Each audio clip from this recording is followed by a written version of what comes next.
Hi everyone, and thanks for coming to the Ride screening party, which will be a panel Q&A followed by an audience Q&A. So any questions you've got, just stick them in the chat box at the bottom and we will come to them at the end. Any thoughts that you have while we're talking, anything, just pop it down there and we'll come back to it at the end. Just to sort of give you a bit of background about me, my name is Catherine Steadman. I'm a screenwriter and an author, and did a very, very minimal amount of consulting with the brilliant Tara on this script. And I'm just going to kick it off with asking Tara some questions first. So we'll just dive straight in.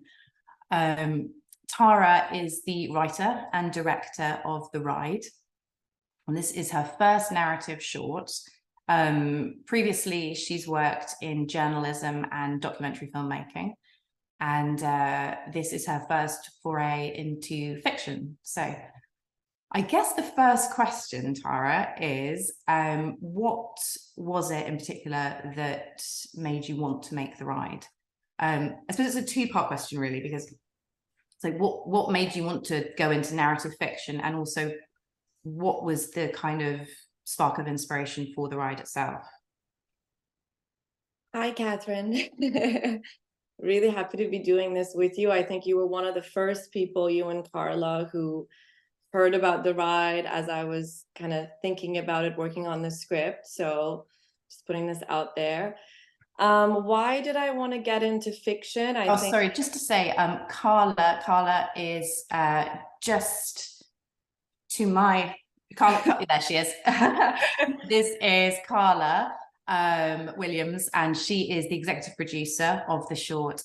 So she was primary sort of overseeing the production side of things. Okay. Yeah. Sorry. Yes, that was a better introduction. So I, working in the realm of sort of documentary and journalism came from a general passion for storytelling. And I think just being Iranian, growing up in Iran, you really value the ability to be in the media and be in a truthful space in the media, or have some freedom of speech, etc. But there was always like the more artistic side of me that would be writing short stories and scripts since I was really young. That felt like just the medium of, I guess, unscripted storytelling was a little bit limiting.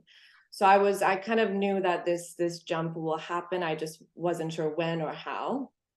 And what kind of kicked it off was I did this masterclass with Mohsen Makhmalbaf, who's a great Iranian director and my mentor. And these ideas that I had kind of started to coalesce into scripts. And speaking with Karla Williams about one of them, we decided to kind of go for The Ride and try and make it happen. And the story itself, I think,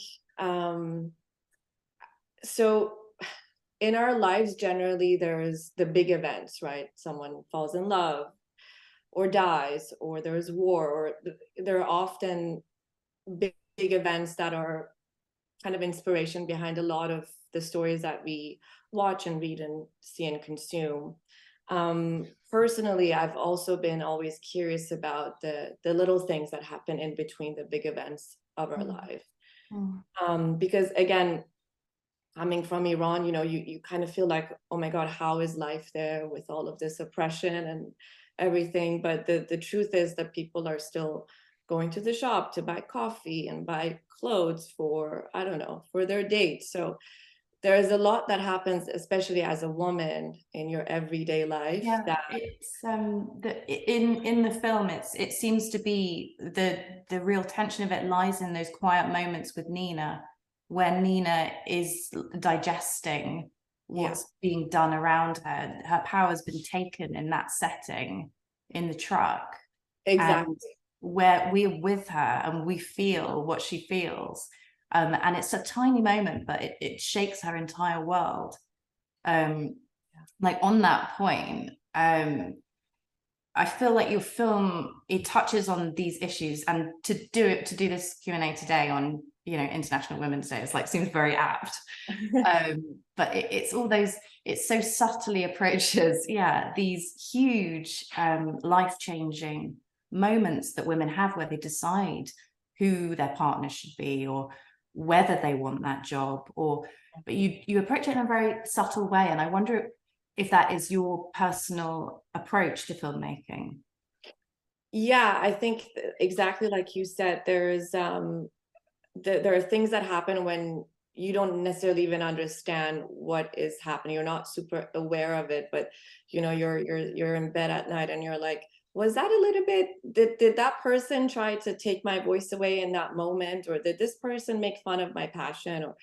And I think this happens for a lot of women. It's definitely happened to me, especially when I was a bit younger, where you're trying to constantly assert yourself, but you're also trying not to be intimidating. Like being a woman is all of these different sort of mini performances. And I like what you said in your director's statement when you were talking about it. You said it's about that moment of being overridden. No matter how powerful you feel in your life, there'll always be a moment as a woman or as an immigrant, or a person of color, or a minority in any sense. There'll be a moment where you hit that sort of touch point of being overridden, and in that moment you have the choices that Nina has, and I think, it's really sensitively addressed. And the sort of this incredible space. Someone had just watched a film and called it an incubation between these two characters, Harry and Alex, who come from different backgrounds and maybe represent different things on the surface, but were also their own individual complex characters. And they all kind of impact each other in very different ways. And another dynamic that I really liked exploring was the sort of code switching that happens with men when they encounter each other, and how do they try to connect, and do they present different sides of themselves? That's what I really liked about the story, is it doesn't just focus on the female perspective, because Harry has that fantastic moment in the cafe when he says, "You think I live my life, as a white heterosexual male, do you think I live my life without any kind of like stereotyping or overriding?" And we suddenly see, like, in a way we're all experiencing this. So and you brought that out nicely, and it sort of like has a kind of universality to it in that sense. Could I ask you, as a writer, knowing that you were going to direct your own work, when you were writing it, were you already seeing how you were going to direct the scenes? Were you setting them in the locations in your head? I mean, it was my first, narrative directing work. So whilst I have a lot of very clear ideas, I'm a pretty visual person. I kind of, there are a lot of things that I feel comfortable making decisions on, whether it's the music or the setting. I definitely was the most nervous about working with actors, because that wasn't something I had done fully in that capacity. Well, we'll come to Martin and Joseph and Nina in a second, and they can tell us how it all went down. Yeah, totally. Yes. No, but I had a really good team, to be honest. The working with amazing actors does half the job for you, and eventually it felt more intuitive than I had anticipated. And I think a lot of that comes from working in documentary and journalism, and having to think on your feet and work with real people and their real emotions, and understanding how to make a safe space for people, and then how to capture it in an honest way. So I do think that that education was in the works before I had even known that it's going to be useful for me. And after having done the ride, are you already thinking about your next project? And it's miserable. I have to do this for the rest of my life now. So I've done it. I've done a second short that I directed this past summer, called Bridge, which I'm really excited about, and I'm in pre-production for my third short, and then and then other projects hopefully coming in. But it's really nice when you feel like, because it's an industry, as we all know, that demands a lot of you. So if you know you're in it and you love doing it, then you can take it, but otherwise it would be madness. And on that note, we're going to move on to one of the actors in your brilliant ensemble cast, Nina Singh. Nina, if you could give us a wave. And hi everyone. Hi. So this is Nina, who plays Panchi. She's an actress based in London. She is filming at the moment, but by serendipity, she's available and we have her. So can I ask you, Nina, was there anything particular that gravitated you towards Panchi when you were reading the script? Yeah, I think her relatability, and how she, I don't know, feels quite trapped in a relationship, but doesn't necessarily want to get out of it. I think we can all relate to that at times.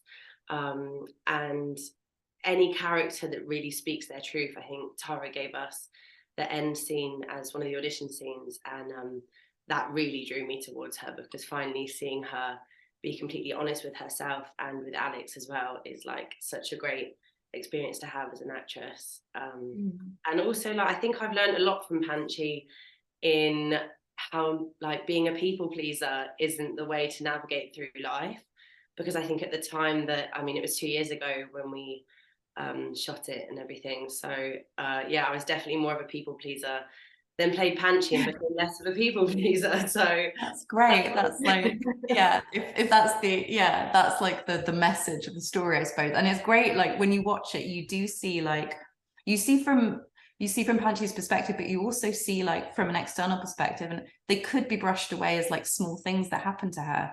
Yeah. But what you deliver is, you know, the kind of undercurrent that throughout it, that it is like slowly eroding something in her. Yeah, she's got like heavy weights on her shoulders, I think. So how was working with Tara? I guess because you're here, it was a very good experience. I loved it. I loved every second, but I genuinely did. Tara handled us with such care. I mean, Joe will say the same later on, but she taught me a lot of things that I mean, it was my first film and also one of her first films. So we just collaborated so much together, and she gave us intimacy training as well, which I'd never had before. She gave us a lot of rehearsal time. I've done short films since, and we've hardly done any rehearsals. It's just turn up on the day and do the job. So I think building that relationship with each other beforehand was so important. And it made the whole 3 days actually a lot of laughs, even though, like, the film's really tense and doesn't deliver a lot of laughs. There was loads of laughs going on behind the scenes. Oh, that's great. Yeah, a break in the tension after. You need that's so good. Yeah. And if I could can I bring Joe into the conversation? Oh yeah. Hi, Joe. This is Joe Timms, who plays Alex in the film. He's an actor based in London. I gather from him being here, he also had a wonderful time. What was it that drew you towards Alex when you were reading the script? Because he's always a kind of character.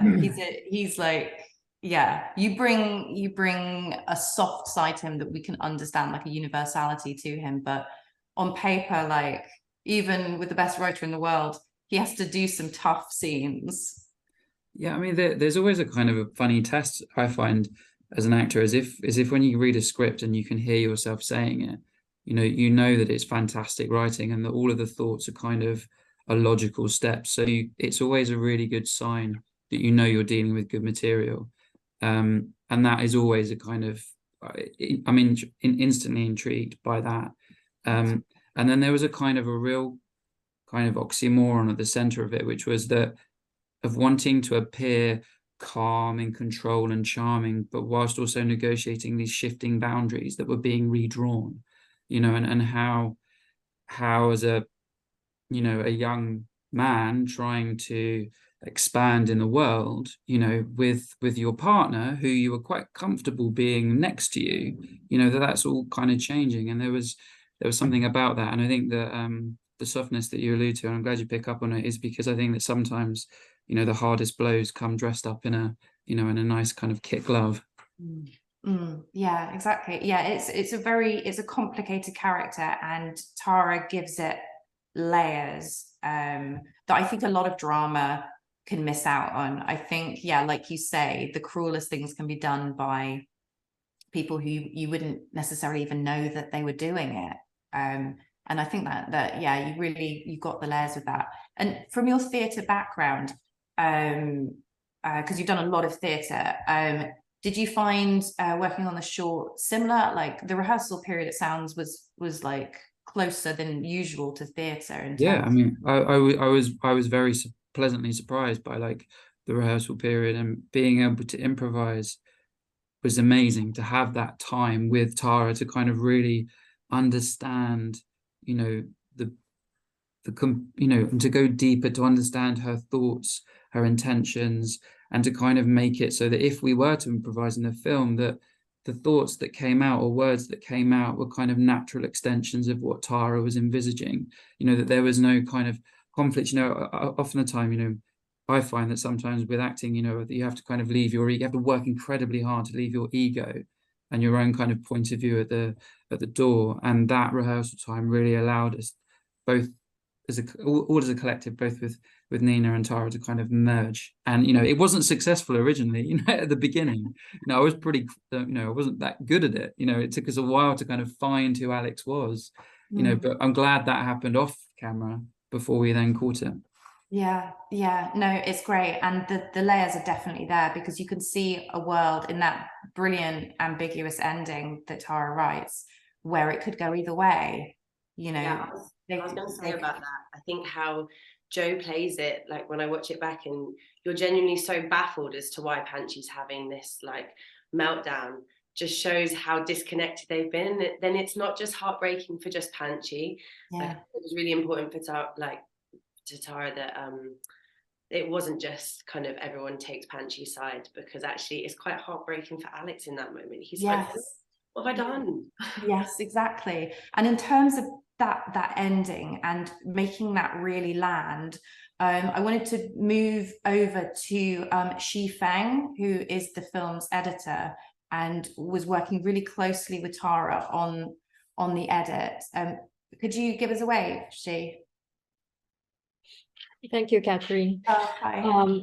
It was a very pleasant experience working with Tara, although we were working mostly during the pandemic and in a distance.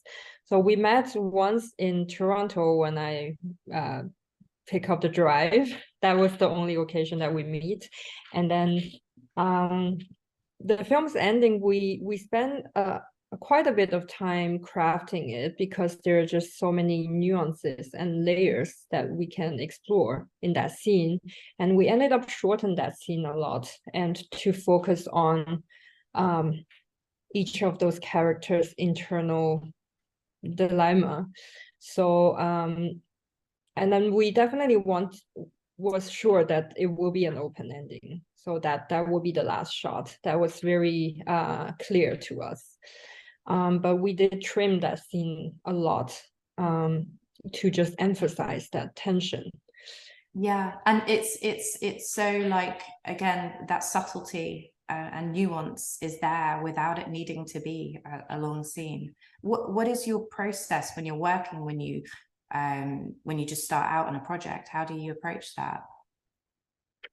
I mean, I will first build editor's assembly, and then we discuss different choices within the film. And I remember we had a cut that was 24 minutes at the beginning, and it was like, that's totally too long. So we are basically trimming during the whole process. And was that the most challenging part of the edit, would you say, just bringing it down from that length? Or yeah, there were a lot of hard choices to make in cutting out dialogue. And also, like, I remember this the montage sequence of the party was one of the big was a big challenge, but we're happy that we found that out.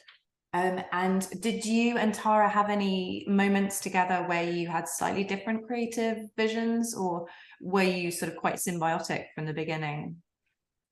I believe we were quite symbiotic from the beginning, because I really click with Tara from our first meeting, even before. I know that we both have an art and documentary background.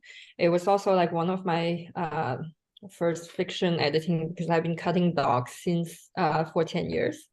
So yeah, so this is like one of my early. Just to add, I think it was really enjoyable, and we would be texting each other at 1 a.m. about like a couple of frames or dialogues, and we had really fallen in love with, you know, Panchi and Alex. And just to go back to what Nina and Alex were discussing before, I think it's really important to love all your characters, to do them justice, and not to judge them, and not to make a judgment, at least not us as creators. Like obviously the audience will have their own interpretation. So a lot of she and I would be talking about our exes, and you know, there was a deep dive into the story, and we really meshed in terms of our taste. Oh, that's great. And that scene she was talking about that you guys worked on the most, the montage scene with that amazing music. I need to ask as well, who wrote the music? Yeah, so my great friends Azosha and John, who are in LA right now, but they're based in Toronto, and they are actually production designers with a musical side to them, and they were on board doing a whole bunch of other stuff whilst writing the music together. And it was wonderful. It was a really, really amazing process. I work with music a lot, from like, you know, I have music for the characters for different scenes. So there's always sort of a close attention that I try to pay, but then Zosha and John really made it their own and took it in a beautiful direction. And it was those bits were just too fun, basically. Yeah, just that whole sort of sequence, the flashback sequence of the party, just adds so much in terms of like textural quality and the sound, and just that brilliant moment when Panchi sort of spits the cake back into the cup. I want to talk about the house and the set design, and maybe Trinity Tristan, the set designer and costume designer. Could you just hello. Hi. Yeah, that house and the costumes, and how did you find working on the script? It was good. I mean, I've known Tara for a long time, so it was really nice to kind of get a chance to work with her. And we were working on quite like a limited resource. Like, so I kind of wanted the sets to kind of have that, you know, collision of different spaces, you know, kind of, so like two worlds combining. And I'm quite a big fan of like a journey myself anyway, the observations that come along with that. And so it was just all about kind of getting the intimate observations right, those little special minutes, like special pieces for each character and special pieces that represented the character all around the house. So yeah, it was cool. That the little figurine, was that? Oh my God, we spent hours searching for that. It was so specific. Tara was so specific about what she wanted with it. It's perfect. And I was like, I found one on eBay. We have to order it now. Yeah, it's just fantastic. Like the connotations of it are just brilliant, and it's just it's fantastic. But the three main characters, in terms of them, you seem to, we get so much from, you know, the actors, but also the costume and set design of these scenes. Like, for example, I was talking about Harry and Panchi having that conversation in the cafeteria. You sort of have created these three very distinct worlds through their costume and through. I think, you know, using stereotypes was really interesting. I think for that, you also wanted those subtleties, again, like you were discussing earlier. Essentially, for me, it was kind of like a bleak observation, because it's like when you get to that point of like a realization, and it sets wanting to like mimic this nostalgia of like a moment coming to an end. So everyone needed to have their own little kind of like, you know, you needed to pull the sweetness out of Panshi in her moments, because like you needed to see the sweetness of her, because at times she's like so grief stricken with what's going on. And then also, you know, with Joe, with Alex, you know, I wanted to kind of dress him in quite a condescending manner. So like Right. he was condescending, but then he's very doe-eyed. So I wanted to like you to see that moment of like, you can see the man he wants to become, but is not yet at that point. And so the clothes kind of like reflect that still kind of that party sensibility. And like with her, the clothes wanted to be chic, but they also were just like the cuts were just a little bit off or something like that. So yeah, you can see sort of in her costume sort of her father's daughter. You know the father's daughter as well as the woman. Like, it's great. Because they're playful, but there's a seriousness like to her coat, but then a playfulness to her shirt and things like that. Yeah, it's just again, it all sort of feeds in. It was the same with like Harry as well, you know, in his truck. My great friend Lauren, who was working with me, we were obsessed with designing the interior of the truck, because it was just like we were finding all these like weird little toys and funny little things and listening to hilarious music beating out the sides of it whilst we were designing it. We had to drag them out of the truck. We're like, we're ready to go. They're like, no. But we were like, yeah. Yeah, the truck day was really fun. It was great. If we're talking about the truck, then we have to come on to Martin Walsh, who plays Harry, who spent pretty much all of his scenes in the truck. So Harry, could you give us a wave? Hi, everybody. Hi. Hi, Harry. I'm going to ask you the same question that I've asked the other actors, which is, what in particular drew you to playing Harry? Well, my other great love, apart from acting, is indeed driving trucks. It's a passion. It was the only other thing I ever wanted to do as a child. Before I knew you could be an actor for a career, I thought you only did that in the evenings. I only ever saw actors in the evenings, either in the theatre, if we went with the school, or on TV. So I thought that was just something you did in the evenings, and in the daytime I'd drive a truck. And it sort of panned out that way. It's got me through the down times, the resting times for an actor that every actor goes through. So it was more the passion. But apart from that, it was playing against type. I'm a character actor. I play characters, and I love playing against the type. So the outward shape and the career path that Harry has, but to play against that through, again, what Joe was saying about the beautiful writing that Tara came up with.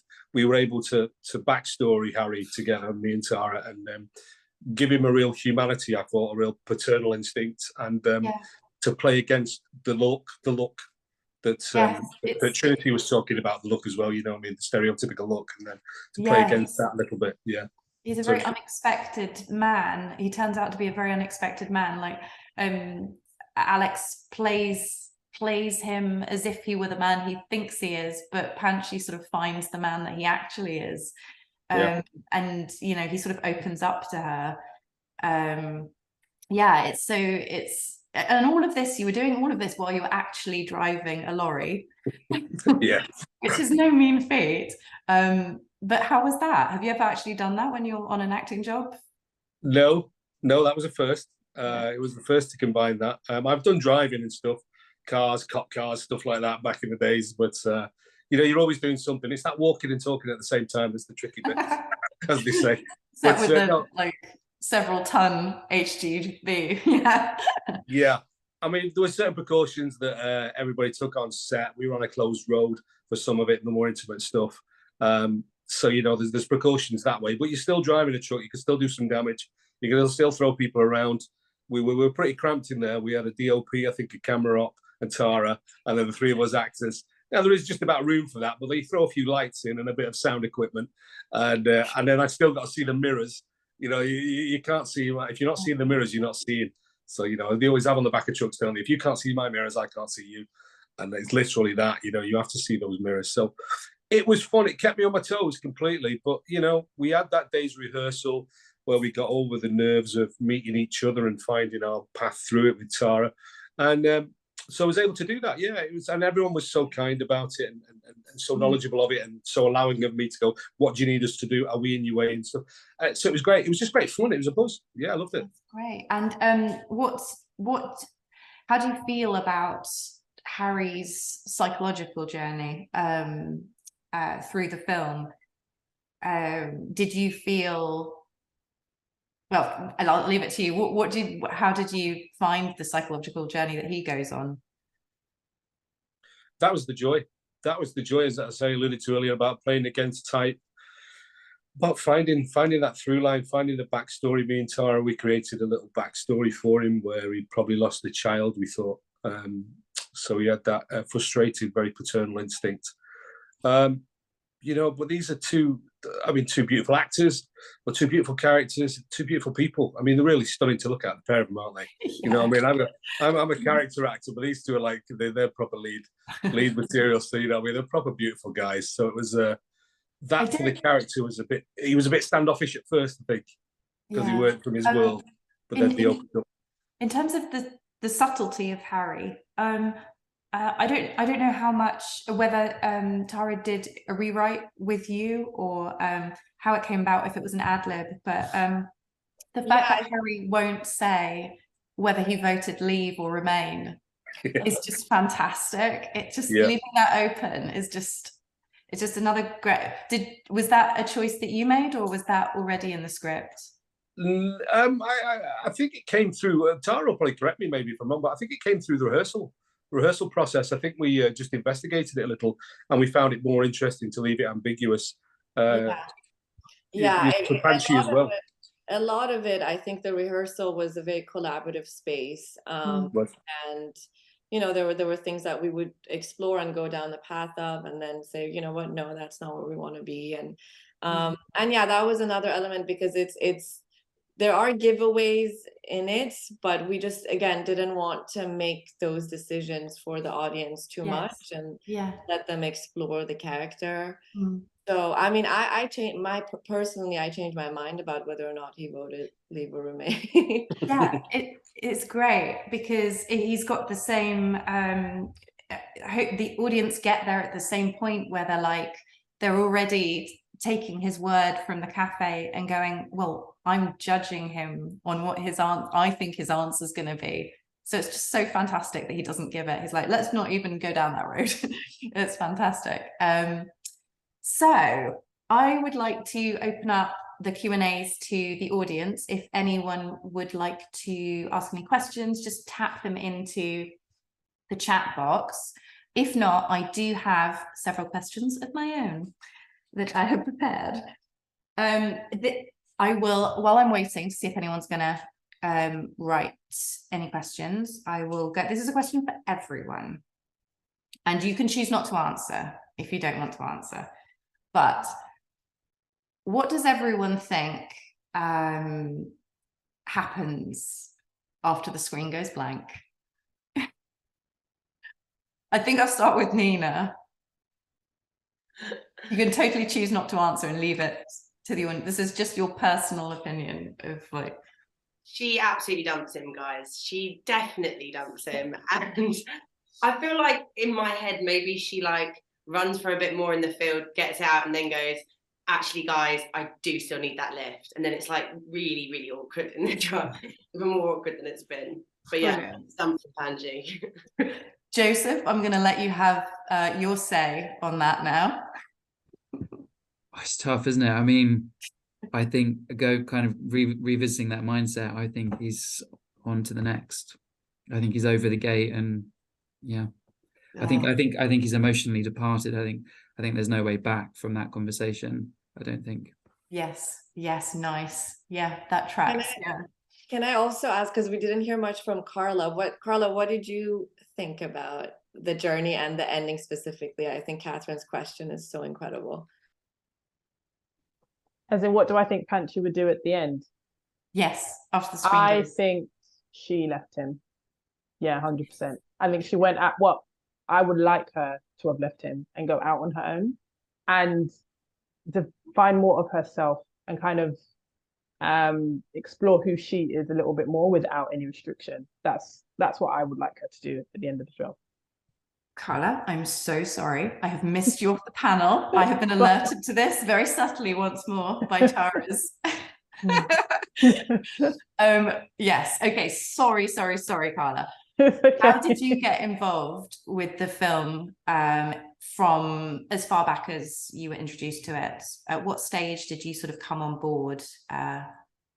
So it was super early, really early stages. So my production company were looking for a director, and Tara applied, and we interviewed Tara. And she wasn't quite right for the project we were working on, which in the end didn't actually go anywhere.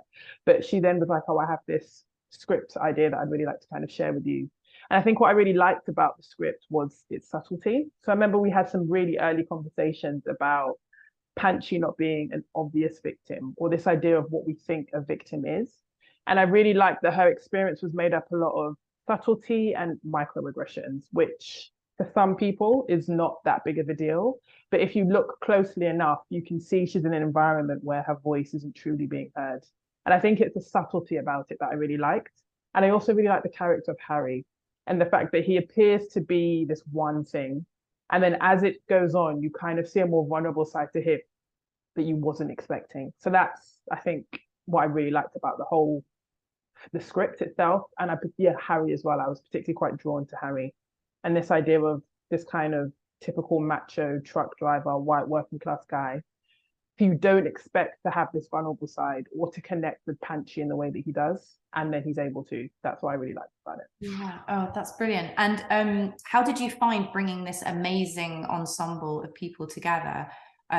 Were you working closely with Tara on that, or were you did you have sort of certain ideas in your head of what direction you wanted things to go in, or were you happy to sort of let Tara take the creative reins in that sense? Definitely have, because I think Tara had quite clear ideas of what she wanted to create, and also who she had some creatives also in mind that she really wanted to work with. So I was really happy to let Tara do that. So I got involved in the more admin funding side of things, helping kind of get the money in place. But then once that was done, I was totally happy to kind of sit back, and because I trusted Tara's vision, so I knew she knew what she was creating. So I was like, cool, and I let her kind of sit back and let her run with that, really, to create the great film that we have. Brilliant. And in terms of what's next for the ride, can you tell us anything about any other festivals it might be appearing in, or what's next in its journey? So at the moment, that hasn't been confirmed as yet. So we're still kind of submitting to festivals and waiting for outcomes. So we watch this space, as they say. Yeah. We have a really great team who are distributing the film, Zen Movie. And so, yeah, we're part of their catalog, and they're kind of managing all of our festival journey, thankfully. So, yeah, watch this. So to wrap up, I have one question, which I think applies to everyone, possibly Tara. And if we had your DOP here, potentially them, and also I think probably Martin, would you ever film in a truck again? Yeah. I mean, there is something really magnetic about being in a truck. Once you are in it and you're that high up and I don't know, there is something really beautiful about that space. Would I actually want to film in one? Absolutely not. But would I do this all over again? Absolutely, yes. See, I'd love it. I'd love to get back in a truck and go film it again. I proper enjoyed it. I loved it. But it's a weirdly intimate space, and it does change your view on the world, as Tara alluded to there. I mean, you know, there's lots of, Nina was looking out the window so much and saying, "Oh, you can see all these things." I'm like, yeah, you can. It's a slight, you know, it's like being on horseback, that sort of height, but it changes your perspective. You see over hedges, you see distance.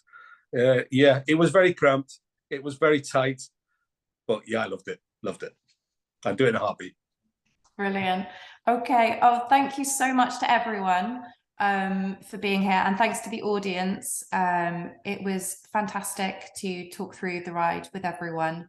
Happy International Women's Day, and goodbye. Thank you. Thank you. Love you guys. Bye. Bye bye. See you soon. Bye. Bye. Thanks, everyone.